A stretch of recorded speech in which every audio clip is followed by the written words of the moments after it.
আজকে আর আম্মুর happy birthday, সেই উপলক্ষে একটু পাস্তা বানাচ্ছে। আরও খুব পছন্দ, তার জন্য এখানে নিয়েছি ক্যাপসিকাম, টমেটো কুচি, ডিম ভাজি আর মাংস।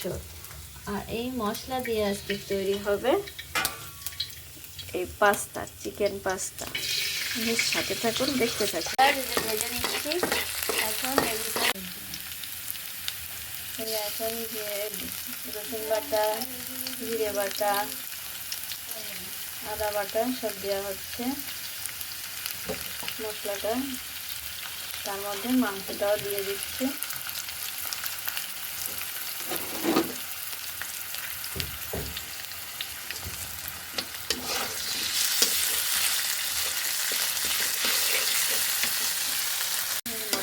এখন এই যে মটরশুঁটি দিয়ে দিচ্ছি, দিয়ে আবার একটু নাড়াচাড়া দিয়ে দিচ্ছি। অল্প একটু সিরকা দিয়ে দেওয়া হচ্ছে, সস দিচ্ছি,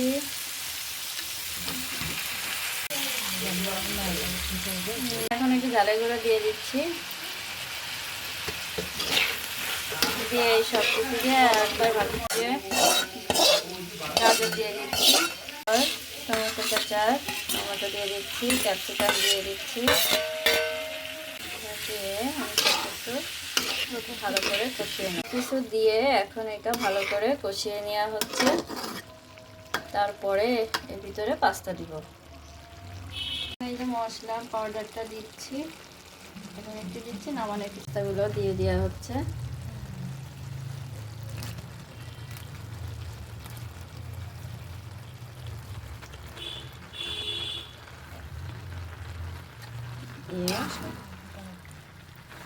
নাড়াচাড়া দিয়ে নিচ্ছি। এরপরে আর বাকি যে মশলাটা আছে সেই মশলাটা দিয়ে দেব।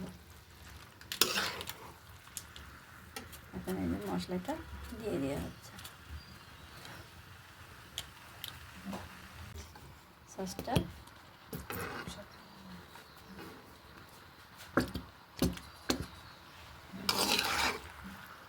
নাড়াচাড়া দিয়ে একটু দিয়ে দিলাম। আজকে আর আম্মু রান্না করতেছে, আমিও রান্না করতেছি, দুজনে মিলে আজকে আমরা পাস্তা বানাচ্ছি। পাতা দেওয়া হচ্ছে,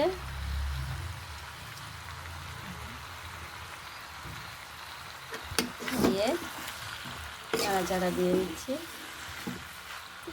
তৈরি হয়ে গেল আমার পাস্তা, চিকেন পাস্তা। এখন আমি এটা নামাবো। এই যে পাস্তাটা আমি এখন এই যে নামাচ্ছি।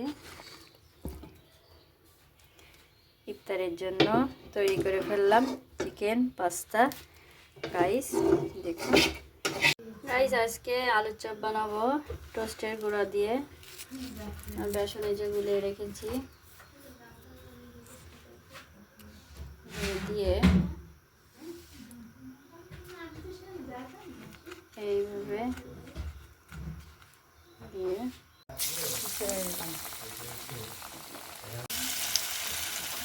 দেখুন, টোস্টের গুঁড়া দিয়ে আলুর চপ।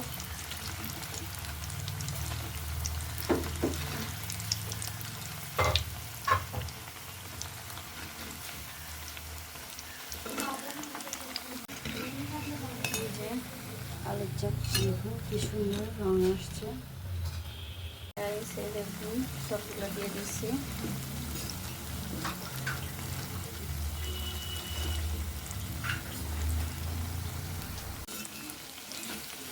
সবগুলো এভাবে করে উঠিয়ে নিলাম। গাইস এই হলো আজকের ইফতারের আয়োজন। এই যে পাস্তা রান্না করছি, বেগুনি, ছোলা, চাটনি, এই যে আলুর চপ, আর এই সব কিছু মিলিয়ে গাইস দেখুন এই হলো আজকে ইফতারের আয়োজন। যদি আমার এই রান্না এবং এগুলো ভালো লেগে থাকে তাহলে লাইক করবেন, শেয়ার করবেন, সাবস্ক্রাইব করে দিবেন বেশি বেশি করে। লাগাইবেন।